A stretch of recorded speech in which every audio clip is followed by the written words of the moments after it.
आप ये स्क्रीन के सामने गाढ़ा काला और चिपचिपा तरल देख रहे हैं, जिसे दुनिया कच्चा तेल या क्रूड ऑयल के नाम से जानती है। महज एक पदार्थ नहीं, बल्कि कुदरत की एक ऐसी देन जिसने इंसान को आधुनिक बनाने में पूरी मदद की है। इसे देखकर शायद ही कोई यकीन कर पाए कि इसी काले कीचड़ जैसे दिखने वाले तेल से हमारी गाड़ियों में पड़ने वाला पेट्रोल, बड़े बड़े ट्रकों के इंजन को पावर देने वाला डीजल और आसमान को चीरते हवाई जहाज में ईंधन के रूप में इस्तेमाल होता है। तो आप सबके मन में यह सवाल आ रहा होगा कि आखिर वो कौन सी जादूगरी है जो इस गाढ़े काले और चिपचिपे तेल को इस्तेमाल में लिया जाता है और जिसके ना मिलने से पूरी दुनिया की अर्थव्यवस्था ठप हो सकती है। और इससे भी बड़ा रहस्य यह है कि यह अनमोल खजाना, जिसे काला सोना भी कहा जाता है, धरती के मीलों नीचे गहराई में जन्म कैसे लेता है। आज हम इसी रहस्यमयी खोज के बारे में जानकारी देंगे और आपको ज्ञान के तरफ एक कदम आगे ले चलेंगे।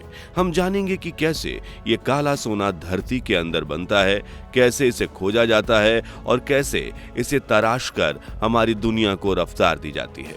अगर आप हमारे चैनल पर हैं तो इस चैनल को सब्सक्राइब करें और इस इंफॉर्मेटिव वीडियो को लाइक, कमेंट करना ना भूलें। चलिए शुरू करते हैं। कच्चे तेल का जन्म। कच्चे तेल की कहानी कोई आज की नहीं, बल्कि आज से करोड़ों साल पुरानी है। उस दौर में चलिए जब डायनासोर पृथ्वी पर घूमते थे और पृथ्वी का अधिकांश भूभाग विशाल गर्म समुद्रों से ढका हुआ था। इन समुद्रों में जीवन का एक विशाल भंडार मौजूद था, जिसमें अरबों खरबों सूक्ष्म समुद्री जीव और पौधे तैरते थे, जिन्हें वैज्ञानिक भाषा में प्लैंकटन कहा जाता है। जब ये जीव मरते थे तो इनके मृत शरीर समुद्र की तलहटी में जाकर जमा हो जाते थे। समय बीतता गया और इन मृत जैविक अवशेषों के ऊपर रेत, मिट्टी, गाद और चट्टानों की परतों एक के ऊपर एक जमना शुरू हो गई। हजारों लाखों सालों में इन परतों का वजन और दबाव इतना बढ़ गया कि नीचे दबे जैविक पदार्थ एक विशाल प्रेशर कुकर जैसी स्थिति में आ गए।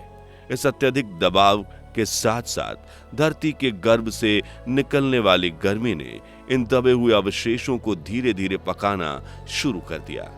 इस पूरी प्रक्रिया की सबसे खास बात यह थी कि ये एक एनारोबिक यानी ऑक्सीजन रहित वातावरण में हो रही थी, जिसने इन अवशेषों को पूरी तरह से सड़ने से रोक दिया। लाखों वर्षों तक चले इस धीमी गति के खाना पकाने की प्रक्रिया ने इन जैविक पदार्थों की केमिकल स्ट्रक्चर को पूरी तरह से बदल दिया और उन्हें हाइड्रोकार्बन नामक एनर्जी एलिमेंट में तब्दील कर दिया। यही हाइड्रोकार्बन जब तरल रूप में होता है तो कच्चा तेल कहा जाता है, और जब गैसीय रूप में होता है तो नेचुरल गैस बन जाता है। ये तेल और गैस फिर धीरे धीरे रिस कर आसपास की चट्टानों जैसे बलुआ पत्थरों में जमा हो जाते हैं और एक इम्पेरेबल चट्टान की परत के नीचे फंस जाते हैं, जिसे ऑयल टैप या तेल का भंडार कहा जाता है। चलिए आगे बात करते हैं। इन चट्टानों से तेल कैसे ढूंढा जाता है और इसको निकालने के प्रोसेस समझते हैं। लाखों साल तक धरती के नीचे छिपे इस खजाने को खोजना अपने आप में एक बहुत बड़ी तकनीकी चुनौती है। वो वैज्ञानिक और भूभौतिकविद इस काम को अंजाम देते हैं। वे सेस्मिक सर्वे नामक एक तकनीक का इस्तेमाल करते हैं। इसमें जहाजों से शक्तिशाली साउंड वेव्स समुद्र की तलहटी की ओर भेजी जाती है। ये तरंगे नीचे जाकर चट्टानों की अलग अलग परत से टकरा कर वापस लौटती है, जिन्हें हाइड्रोफोन्स उपकरणों द्वारा रिकॉर्ड कर लिया जाता है। इन तरंगों के लौटने के समय और उनकी शक्ति का विश्लेषण करके कंप्यूटर पर धरती के नीचे के चट्टानों का एक 3D नक्शा तैयार किया जाता है, जिससे यह अंदाजा लगाया जाता है कि तेल का भंडार कहाँ हो सकता है। एक बार उस जगह का पता चलने के बाद असली काम शुरू होता है खुदाई का। गहरे समुद्र में इसके लिए बहुत बड़े तैरते हुए प्लेटफॉर्म स्थापित किए जाते हैं, जिन्हें ऑयल रिग कहते हैं। ये रिग कैसे दिखते हैं आप ये स्क्रीन पर देख रहे होंगे। ये प्लेटफॉर्म किसी छोटे शहर से कम नहीं होते, जहां सैकड़ों मजदूर और इंजीनियर हफ्तों तक काम करते हैं। यहाँ से समुद्र की सतह के हजारों फीट नीचे तक एक शक्तिशाली ड्रिल मशीन से खुदाई की जाती है। यह एक बेहद महंगा और जोखिम भरा काम है, क्योंकि कई बार अरबों डॉलर खर्च करने के बाद भी वहां तेल नहीं मिलता। लेकिन जब ड्रिल बिट उस तेल के भंडार तक पहुंचती है तो लाखों सालों से कैद तेल और गैस अत्यधिक दबाव के कारण तेजी से ऊपर की ओर भागते हैं। इसे नियंत्रित करके विशाल पाइपलाइनों के जरिए सतह पर लाया जाता है और बड़े बड़े टैंकर्स में जमा कर ऑयल टैंकर जहाजों से समुद्र के किनारे बनी फैक्ट्री तक इसे पहुंचाते हैं। अब आगे बात करते हैं कैसे इस गाढ़े और चिपचिपे तेल को साफ किया जाता है। साफ करने का यह प्रोसेस बड़ा ही दिलचस्प है, तो बने रहिए वीडियो में। Refinery process. कुओं से निकाला गया ब्लैक गोल्ड अभी भी हमारे किसी काम का नहीं है। ये गाढ़ा चिपचिपा होता है और इसमें रेत, पानी, सल्फर और कई दूसरी अनवांटेड एलिमेंट्स होते हैं। इस काले गोल्ड को तराशने का काम ऑयल रिफाइनरी में किया जाता है, जो किसी विशाल रासायनिक कारखानों की तरह दिखती हैं। यहाँ कच्चे तेल को उसके अलग अलग घटकों में तोड़ने के लिए फ्रैक्शनल डिस्टिलेशन नामक एक वैज्ञानिक प्रक्रिया का इस्तेमाल किया जाता है। यह प्रक्रिया इस सिद्धांत पर काम करती है कि हर तरल का एक अलग बॉइलिंग पॉइंट होता है, यानी वो तापमान जिस पर वो भाप में बदल जाता है। रिफाइनरी में सबसे पहले कच्चे तेल को एक बड़ी भट्टी में 400 से 600 डिग्री सेल्सियस तक गर्म किया जाता है, जिससे उसका ज्यादातर हिस्सा गर्म भाप में बदल जाता है। इस गर्म तेल और भाप के मिश्रण को एक बहुत ऊंचे टावर में भेजा जाता है, जिसे फ्रैंक्शनिंग कॉलम कहते हैं। यह टावर नीचे से बहुत गर्म और ऊपर से आते आते ठंडा हो जाता है।